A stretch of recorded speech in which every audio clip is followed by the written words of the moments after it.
Monsieur l'abbé, bonjour, bienvenue à On n'est pas du monde. C'est un plaisir. Tout plaisir est pour nous. Alors, vous êtes prêtre depuis une petite quarantaine d'années. Exact. Aujourd'hui responsable des paroisses Saint-Sylvain et Saint-Yves à Laval, dans le diocèse de Montréal. On a pu lire récemment, d'ailleurs, l'entrevue que vous avez accordée à mon collègue Simon Lessard dans notre plus récent numéro spécial d'automne 2023 du Verbe. D'ailleurs, c'est Simon qui nous a mis sur la piste en revenant de votre entretien. Hein. Il nous a dit « Cet homme est vraiment théâtral ». Alors, nous, on a eu l'idée de vous inviter pour parler de théâtre, mais en fait, je pense que vous avez eu une vie avant votre ordination. Est-ce que je me trompe? Non, pas du tout. Racontez-nous. Presque même des vies. Ah oui, des vies. Ouais, c'est ça, ouais. Vous faisiez quoi avant d'être ordonné, monsieur l'abbé? Alors, je ne savais pas où aller et je devais trouver un métier. Il y avait du théâtre qui se faisait au cégep où j'étais. C'était pas encore cégep, mais c'est ça. Et puis, il m'invitait, puis moi, je trouvais que c'était pas assez sérieux. Je savais pas quoi faire, mais je pensais pas que ce soit le théâtre, vraiment. Mais un an plus tard, j'étais toujours devant l'impasse. Alors, j'ai accepté de joindre la troupe, mais ce qui me plaisait, c'était la troupe. C'était de travailler ensemble. C'était l'époque des communes. À l'époque, ceux qui ont connu ça, là, on vivait là-dedans, puis on aimait ça. Puis bon, puis c'est vrai que c'est bien plaisant. On travaille fort ensemble, on se couche tard, on se lève tard, on va au restaurant. Mais on travaille ensemble, puis on bâtit quelque chose. Et à un moment donné, ça éclate et c'est la grande joie qu'on partage pendant tout le temps des représentations. Donc, j'aimais ça. Ça donnait un sens à ma vie à ce moment-là, ne sachant pas où aller, ne sachant pas où était vraiment ma vocation. Vous étiez un tout jeune adulte, autour de la vingtaine, le jeune vingtaine. C'est ça, autour de la vingtaine, oui. Donc, vous avez roulé votre bosse comme acteur pendant quelques années? J'ai pris de la formation. OK. J'ai suivi 5-6 ans de cours. J'ai eu même un stage à Londres et pour essayer d'apprendre la création collective, qui à ce moment-là, c'était un concept nouveau, puis je voulais le trouver. Donc, à 20 ans, j'aurais pu aller à New York, mais j'avais peur un peu. À Londres, j'étais plus sécure. Ben oui, c'est beaucoup plus tranquille. Mais ça a été très intéressant. J'ai appris des bonnes choses et je suis revenu. Puis là, je suis devenu un jeune professionnel et finalement un professionnel pour 2 ans. Ah ouais. Oui. Une pièce mémorable dans laquelle vous avez joué, un rôle mémorable peut-être? J'ai pas eu des grands rôles. J'ai eu des petits rôles, mais dans des très bonnes pièces. OK. Oui. La dernière, c'était Equus de Peter Shaffer. C'était un gros succès à New York et ça a très bien marché à Montréal. Et puis, il y avait une pièce québécoise aussi qu'on avait jouée à minuit. Ça s'appelait Wouf Wouf. C'est un auteur qui malheureusement est mort très jeune, mais ça avait été un immense succès. C'est des concepts nouveaux là, qu'on mettait en place. Et puis, ma première pièce, c'est un Federico Garcia Lorca. Ça s'appelait Yerma, avec Monique Miller, Janine Suto. C'était des grands noms. Oui, quand même. J'étais en bonne compagnie. Ouais. Et bon, vous avez évolué dans ce milieu-là pendant quelques années. Aviez-vous la foi à ce moment-là? Je pense avoir toujours eu la foi. Comme plusieurs, peut-être c'est la pratique qui a manqué parce que moi, je voulais... Tout jeune, là, j'étais vraiment très pieux. Et je pense que j'ai déjà évoqué la vocation de prêtre. Tout jeune. Et puis, à ma première communion, ma tante qui restait chez nous a dit « Qu'est-ce que tu voudrais comme cadeau? » Oh, j'ai dit un beau missel. Je rêvais d'un missel. Elle m'est arrivée avec un missel pour enfants. Oh. J'étais découragé. Je voulais le gros avec les rouges, là, tu sais, que tu as le latin, le français toute l'année. Alors, j'ai pas dit ma déception pour pas faire de peine. Mais bon, ça n'a jamais été encouragé. C'est pour dire que... Et puis, après ça, à 16 ans, je voyais que l'Église était pleine. Mais je trouvais que les gens n'étaient pas fervents, ils priaient pas, ils étaient là comme par habitude. Alors, j'ai quitté l'Église parce que je trouvais que les gens priaient pas assez. Donc, pour une raison religieuse. C'est intéressant. Sauf que ça m'a joué un tour parce que là, je me débranchais. Mais je me rappelle qu'en sortant de l'église, cette fois-là, j'avais dit, toi, dans 10 ans, tu vas être vide. Et c'est ce qui est arrivé. Vous avez prophétisé. Ben quasiment. Bon, après ça, le théâtre, lui, j'aimais ça beaucoup parce que je me rappelle une pièce que je jouais au Théâtre du Nouveau Monde qui s'appelait Floralie, où es-tu? De Roch Carrier. Et moi, je jouais le fou du village. Mais quand j'entrais sur scène, puis que je ressentais les 500 personnes qui, là, me regardaient, j'étais sûr qu'ils me regardaient. Alors là, il y a quelque chose qui se passe. Ouais.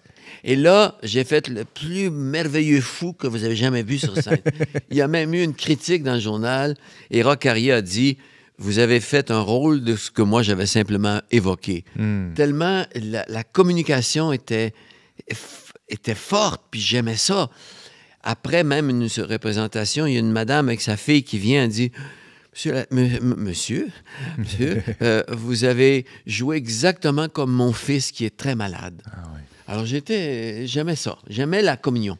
C'est intéressant parce qu'on l'entendait en début d'émission, les premiers pères de l'Église, les pères de l'Église au premier siècle, l'Église parlait du théâtre comme quelque chose de faux, mais là, vous avez fait un rôle qui était plus vrai que vrai. Hein? Comment vous viviez avec ce sentiment-là de jouer quelque chose qui n'est pas... Le mystère s'est installé à ce moment-là.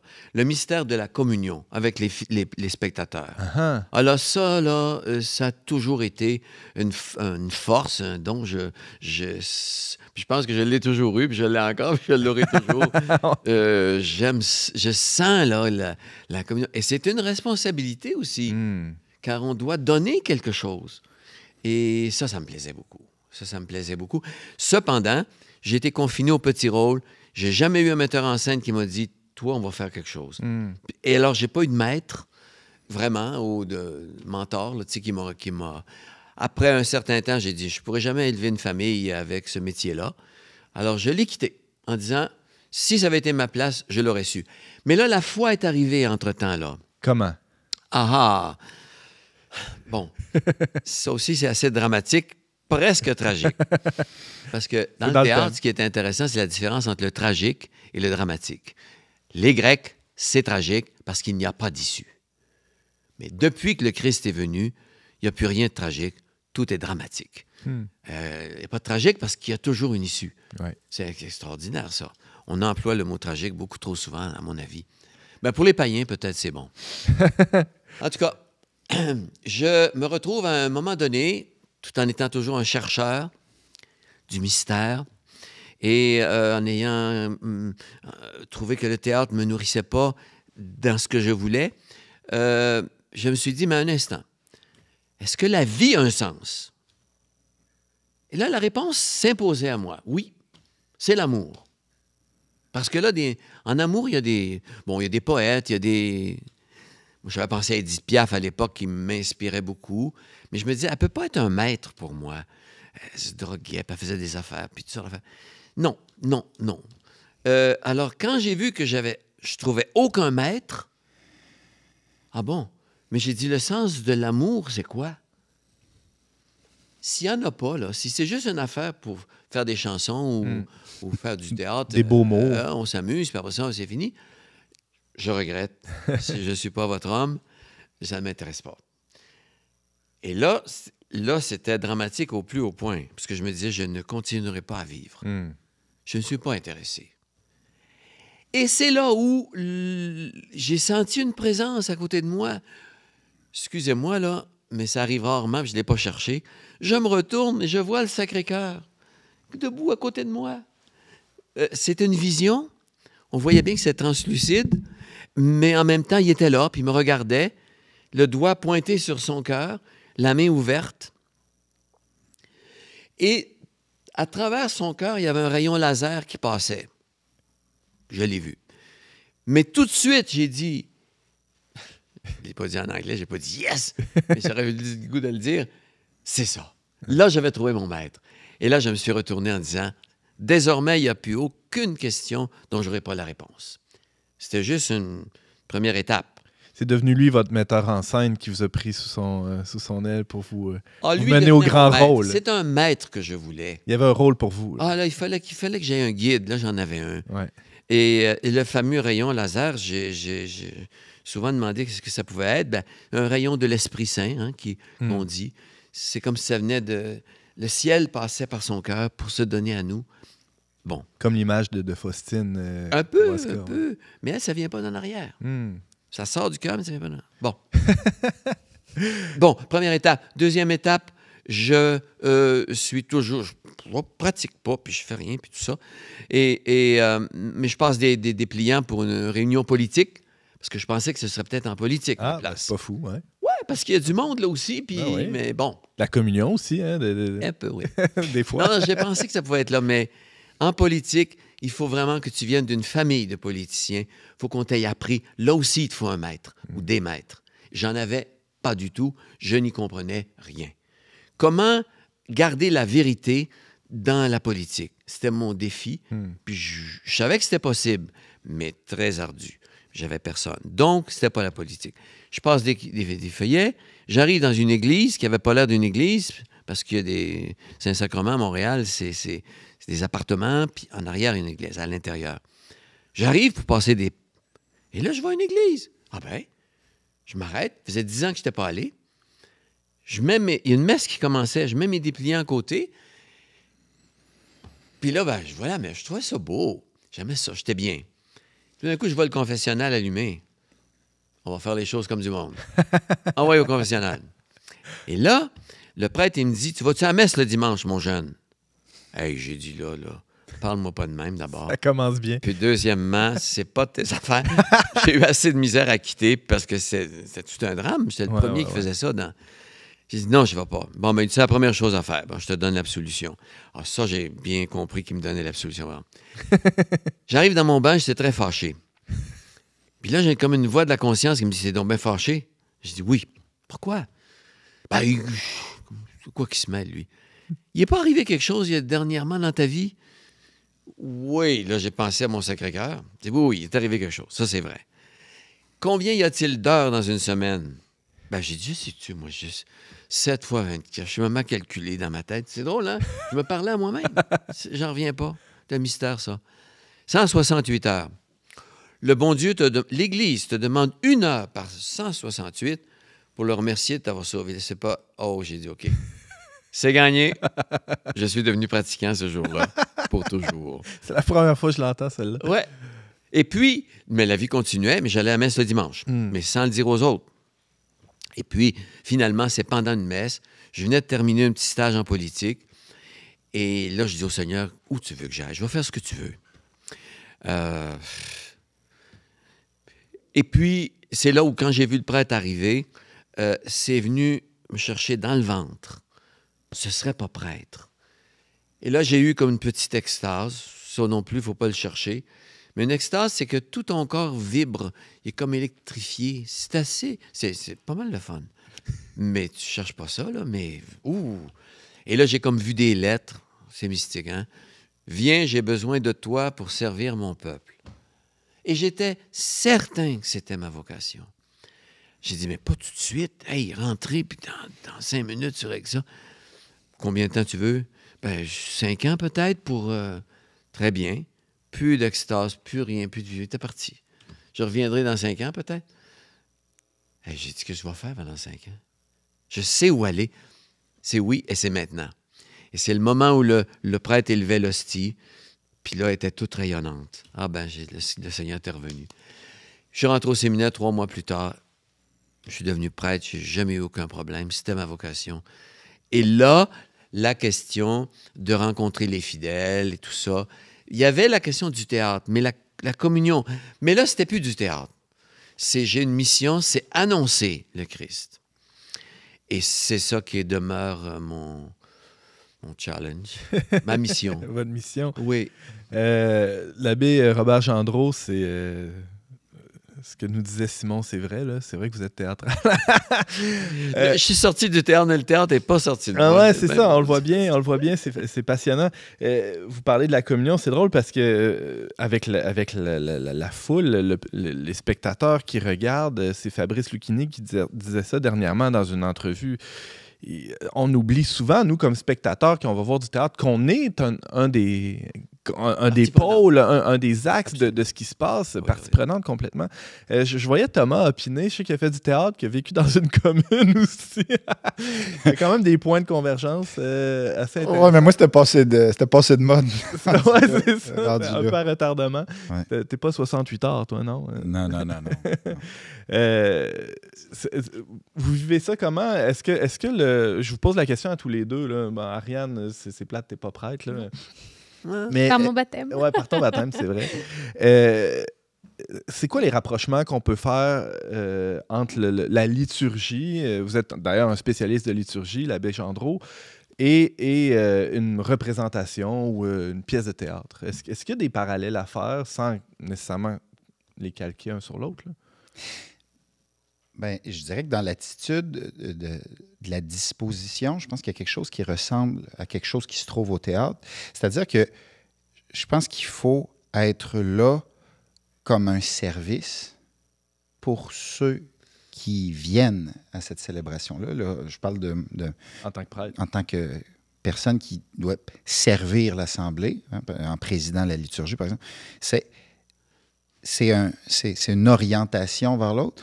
Mais en même temps, c'est intimement personnel. C'est-à-dire que je suis là pour eux. Ils viennent pas me voir. Ils viennent voir quelqu'un d'autre. Mais le point focal reste souvent Mais vous, c'est en même temps en tant que... tellement... Mm. Ça passe tellement par qui je suis. C'est tellement la matière de ce qui se passe là dans mon rôle de présidence. C'est de trouver cet équilibre-là, de ne pas se dissocier du tout, d'être tout là, mais d'être tout là pour que les gens rencontrent quelqu'un d'autre. Mm. Il y a quelque chose qui ressemble au théâtre là-dedans. Ce que j'essaie de méditer souvent, avec le changement liturgique, autrefois, le prêtre était dos au peuple. Et quand j'étais enfant de cœur, c'était ça, enfant. Ouais. Et maintenant, comme prêtre, moi, ça a toujours été face au peuple. J'ai toujours aimé ça, être face au peuple. Mais attention, pas pour être vu, mais pour que ce que je fasse soit visible. Et ça me fascine d'être là, que les gens voient que le Christ prend le pain, il prend la coupe, il fait ça. Mais on s'efface. Mais comme tu dis très bien, Thomas, c'est par nous que ça passe. Mais c'est pas sur nous. Le prêtre, c'est celui qui rend le service d'offrir le sacrifice à Dieu au nom de tout le monde qui est là. C'est vraiment liturgique.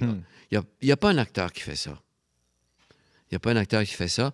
Et puis, il n'est pas supposé d'avoir un prêtre non plus qui joue un rôle. On ne joue pas un rôle, je joue le Christ. Ouais. Là. Non. Ouais, clairement.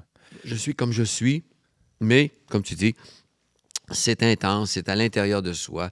On rend un service liturgique qui nous dépasse infiniment. À chaque fois qu'on tient le Christ dans nos mains, puis qu'on fait la génuflexion, c'est pas une représentation, là. C'est de l'amour authentique, véritable, et pour les fidèles et tout le monde. C'est absolument merveilleux, ce service de prêtre. S'il y en a qui sont appelés, là, courage, allez-y, vous rendez un service inouï. Quand il n'y a pas de prêtre, on fait toutes sortes d'autres liturgies, mais on n'y arrive pas à la cheville de l'Eucharistie. C'est dommage à dire. Il faut des prêtres. Je travaillais pour les vocations un temps, puis je disais... Ça paraît. Hein? Ça paraît. Ah oui? J'aurais toujours voulu travailler pour ça, moi, tout le temps. Sans Jésus, on est perdu. Sans les prêtres, on perd Jésus. Parce qu'on est tout seul, on n'a plus de guide. Le fameux guide dont je parlais tout à l'heure, c'est lui. Il passe par les prêtres, il passe par le Verbe, il passe par tout ce que son esprit inspire. Mais à un moment donné, il faut l'Eucharistie pour que tout ce qu'on fasse soit apporté à l'autel, puis que le prêtre monte ça avec le Christ. En tout cas, c'est un mystère magnifique. Parlons-en aux communautés qui n'ont pas de prêtre régulièrement, que ce soit ici au Québec ou ailleurs dans le monde. C'est une souffrance, c'est quelque chose elles vivent un manque, ces communautés-là, de ne pas pouvoir vivre l'Eucharistie de manière régulière. Puis je pense, j'en parlais tout à l'heure aussi, je pense que la question financière ne doit pas nous bloquer. Hmm. Si tu vas dans une église où il n'y a pas d'argent, puis il fait fret, puis tu mets ton manteau. Moi, en Italie, quand j'étais aux études, je disais la messe le dimanche matin avec mes bottes, mon gros manteau, en dessous de l'aube, là. Parce qu'il faisait froid à mourir. Il n'y a pas de chauffage là-bas. Alors, on est capable de faire ça ici aussi. On n'a pas besoin de 1000 affaires. L'Eucharistie, du pain, du vin, puis du monde. Puis ah ouais. L'abbé Robert Gendreau, merci beaucoup pour votre témoignage. On poursuit l'émission sur le thème du théâtre. Si vous voulez vous joindre aux Avec discussions, plaisir. n'hésitez surtout pas. Merci beaucoup.